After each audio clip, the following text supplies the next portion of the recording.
O yeah, ako si Desiree de Benedictis, taga Digos ko niya. Nakoy,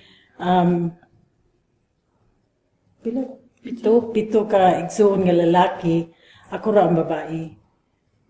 Nya, kanang, nag-mission ko sa Hong Kong. Nya, pagkahuman ako sa mission, anhi ko din balhin niya. Nakoy duha ka anak karon lalaki o babae. So, Balo ka may ininchik pa kag ihapot karon? inchik, dili kay. Kalimot na ko ininchik.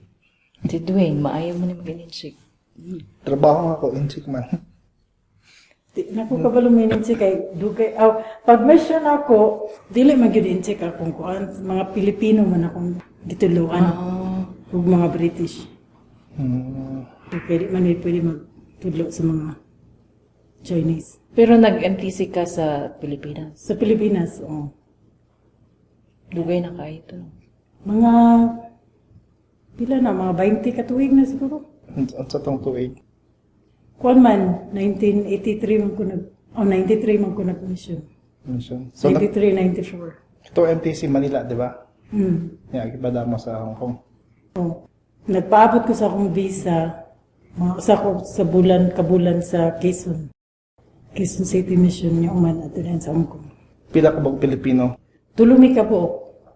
Tulo. Sister or elder? Tulo ka sister. Usa ka elder, upat mi, dungan. Pero unsa mo, tanan, Filipino speaking? Pilipino. Nakabalik na kasi sa imong mission, wala pa? 3 years. 3 years ago, nabalik ko dito. Kuya imong pamilya. Sige, shopping. Wala ko nag-shopping. Iway kwarto. Okay. Sa pangalan sa imong mga anak? Akong pangalan sa akong anak na babae, si Natasha.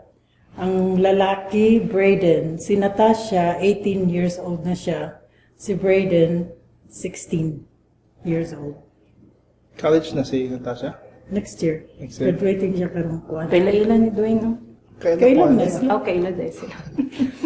Hindi pwede mabiktima. Kami pa ganit nag-unag ila-ila kasi niya. Sila may unag kaila. Okay. Kaya nag-skating man na sila. Pero may coach. Figure skating, di ba? May mga anak mo figure skating. Manon sa una. Ayaw. Pwede na siguro na. Pero nihunong na siya kay pagka kuan niya, pagka sana? Third, sana yung hapit na mag-graduate. Intermediate? Dili, bisin man kayo siya sa school. Kaya daghan na siya sports.